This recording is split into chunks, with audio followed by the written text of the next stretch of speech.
കോഴിക്കോട് മണിയൂരിൽ അബോധാവസ്ഥയിലായ 3 മാസം പ്രായമുള്ള മകനെ CPR നൽകി രക്ഷപ്പെടുത്തിയ പിതാവിന് കൈയടിച്ച് നാട്. പ്രഥമ ശുശ്രൂഷ നൽകേണ്ടത് എങ്ങനെയെന്ന് വിവരിക്കും വടകര ഫയർ സ്റ്റേഷനിലെ ഉദ്യോഗസ്ഥർ. ഇപ്പോ നമ്മുടെ കയ്യിലുള്ള കുഞ്ഞ് ഇൻഫന്റ് ആണ്, അതായത് ജനിച്ച മുതൽ കുട്ടി 1 വയസ്സാകുന്നത് വരെയുള്ള കുട്ടിയാണ് ഇപ്പോൾ നമ്മുടെ കയ്യിലുള്ളത്. സുരക്ഷിതമായിട്ട് നമ്മൾ കുട്ടിയെ കിടത്തണം. അതാണ് ആദ്യത്തെ സീൻ എന്ന് പറയുന്നത്, സീൻ സേഫ്റ്റി. രണ്ടാമത് നമ്മൾ ഈ സീൻ സേഫ്റ്റി നോക്കുന്നതോടൊപ്പം തന്നെ ഒരു എമർജൻസി നമ്പറിലേക്ക് നമ്മൾ വിളിച്ച് ആംബുലൻസിനെ അറേഞ്ച് ചെയ്യുക. ഇനി നമ്മൾ ബോധം ഇല്ല എന്ന് മനസ്സിലാക്കിയതിന് ശേഷം നമ്മൾ ഈ കുട്ടിക്ക് കംപ്രഷൻ എന്ന് പറയുന്ന പ്രൊസീജിയർ സ്റ്റാർട്ട് ചെയ്യുന്നു.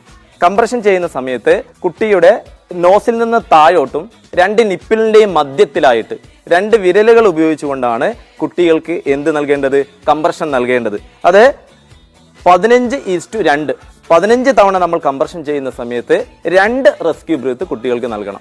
കൊച്ചു കുട്ടികൾക്ക് സാധാരണ രീതിയിൽ നമ്മളെക്കാൾ ഓക്സിജന്റെ അളവ് കൂടുതൽ വേണം. അതുകൊണ്ട് തന്നെ നമ്മൾ പെട്ടെന്ന് തന്നെ കംപ്രഷൻ ചെയ്യുന്നതിന് വേണ്ടിയിട്ടാണ് ഇതുപോലെ കുട്ടിയെ കയ്യിലെടുത്ത് നമ്മൾ ഈ രൂപത്തിൽ 15 തവണ നമ്മൾ ചെയ്യുന്നു. 1, 2.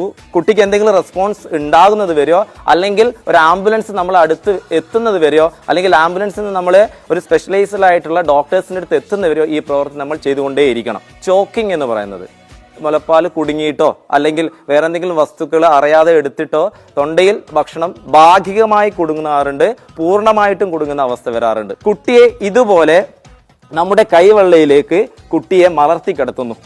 എന്നിട്ട് ഇത് നമുക്കറിയാം, ഈ കുട്ടിയുടെ വായിൽ ഈ ഭാഗത്തായിട്ട് നമ്മൾ കൈവെക്കുന്നു. ശേഷം 2 കാലുകളും നമ്മുടെ നമ്മുടെ കൈ വെച്ചിട്ട് പുറത്ത് നമ്മുടെ ഈ ഭാഗം കൊണ്ട് കുട്ടിയുടെ പുറം ഭാഗത്തായിട്ട് നമ്മൾ എന്ത് ചെയ്യുന്നു, 5 തവണ. അതിനുശേഷം അൺകോൺഷ്യസ് ആവുന്നുണ്ടോ എന്ന് നമ്മൾ ശ്രദ്ധിക്കേണ്ടതുണ്ട്. അപ്പോൾ അങ്ങനെയുള്ള അൺകോൺഷ്യസ് ആണെങ്കിൽ നമ്മൾ എന്ത് ചെയ്യണം, തീർച്ചയായിട്ടും നമ്മൾ തിരിച്ച് വന്നിട്ട് നമ്മൾ വീണ്ടും നേരത്തെ പറഞ്ഞ CPR